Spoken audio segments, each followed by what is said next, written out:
જય માં. ગઈકાલના અનુસંધાનમાં આજે આગળ અશોકભાઈ મહેતા, શુદ્ધ ભક્તિ વધારવા માટે શું કરવું? પૂજ્યભાઈ, ભક્તિની યાચના ભગવાન પાસે કરવી, કારણ કે ભગવાન દયાળુ છે, ભગવાન નિષ્ઠુર નથી, ભગવાન રિસ્પોન્સ આપે છે, ભગવાન સજ્ઞાન છે, ભગવાન પ્રેમી છે. આપણાથી ન થાય ત્યાં ભગવાનની સહાય માંગવી, આપણાથી થાય તે કરવું, પછી ભગવાનની સહાય માંગવી. પ્રશ્ન: ભક્તિમાં એકાગ્રતા લાવવા શું કરવું? પૂજ્યભાઈ, જેટલી ધનની આસક્તિ છે એટલી આસક્તિ ભગવાન ઉપર હોય એટલે એકાગ્રતા થાય. ધનની હોય છે ને, બધા હસાહસ. રૂપિયો ઘટે તો કેટલું દુઃખ થાય છે. એ લક્ષ્મીની આસક્તિ છે. એટલી આસક્તિ પ્રભુમાં થાય. અરે થોડી થાય ને તોય ભગવાન છે ને એ આવી જાય. ઓલો તો તમને ચાહતો નથી, પૈસો. ભગવાન તો તમને ચાહે છે, આપણે એને ચાહતા નથી.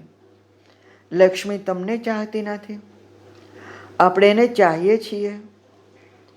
લક્ષ્મી ચાહે છે, એ કેટલાયને છોડી ગઈ. આપણા જીવનની અંદર શંકા લઈ આવતા હોઈએ તો શંકા દેખાય, શ્રદ્ધાથી જીવતા હોઈએ તો શ્રદ્ધા દેખાય. ગજા પ્રમાણે મનુષ્ય કરી છૂટવાનું અને ખૂટે એ પરમાત્માના હાથમાં છોડી દેવું. કેટલાક માણસો છે ને એ પોતાના કર્તવ્ય ભૂલી જાય છે. કેટલીક ભગવાનને, ધારો કે બાપે આપણને મૂડી આપી હોય 5,000ની વેપાર કરવા, તો એ 5,000ની મૂડી છે, એનો બરોબર ઉપયોગ કરીએ તો એ બાપ છે એ 10,000 આપે. પણ 5,000ની મૂડી વેડફી નાખીએ તો બાપ જાણે કે આ છોકરો અકર્મી છે. પછી વેપાર કરવા વધારે મૂડી ના આપે. જેટલી શક્તિ છે એટલું જ્ઞાન છે, એટલી અન્ડરસ્ટેન્ડિંગ આપી છે, વિવેક આપ્યો છે. પશુ પક્ષી વનસ્પતિ સૃષ્ટિ પાસે ભગવાન અપેક્ષા ન રાખે કે એના જ્ઞાનનો ઉપયોગ કરે, કારણ કે એની પાસે એ અન્ડરસ્ટેન્ડિંગ નથી, એ લેવલ નથી.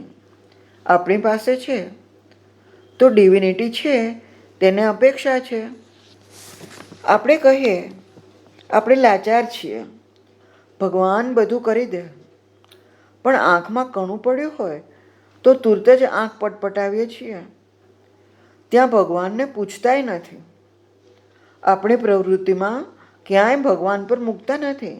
એ ભગવાન કરે ત્યારે થાય, ક્યાં ક્યારે છે. આપણે કેટલા પ્રવૃત્ત થઈ જઈએ છીએ. અત્યારે ધરતીકંપ થાય તો આપણે બધાએ આટલામાં નોખા નોખા વયા જઈશું. એવી ક્ષણે એમ નહીં કહીએ કે ભગવાન કરે તો થાય, ભગવાનની ઈચ્છા હશે તો જઈ શકાશે, મારું ગજું નથી એવું કહે તો ભગવાન કહે, એલા તને શક્તિ આપી, ટાંટિયા આપ્યા, જ્ઞાન આપ્યું, ત્રેવડ આપી, એનો તો ઉપયોગ કર. પછી જો ન થાય અને સાચી રીતે તું માંગ તો આપીશ, પણ જેટલું આપ્યું છે એનું કંઈ કરવાનું રહ્યું નહીં. અને એના કરતાંય આપણે બીજું બધુંય કરી નાખ્યું પાછું. ભગવાન ઉપર બીજું કંઈ નહીં મૂકતા હોઈએ, રાગ દ્વેષ તૃષ્ણા મોહ મમતા ધન પ્રતિષ્ઠા, એના માટે બધું કરતા હોઈએ તો એ ભગવાનને ઈચ્છા આપે તો થશે, એમ નથી કહેતા. ત્યાં આપે તો થશે એવું વિચારતા પણ નથી. ત્યાં તો બધું મળે મળે કહીએ છીએ. આમાં આપણને એક આર્ગ્યુમેન્ટ ગોતી કાઢી છે. ભગવાનને આપણામાં રસ ન હોય ને તો ભજન કરવામાં ઢસરડો લાગે, પણ ઢસરડો નથી લાગતો ને એટલે ભગવાનને આપણામાં રસ ચોક્કસ છે. જય માં.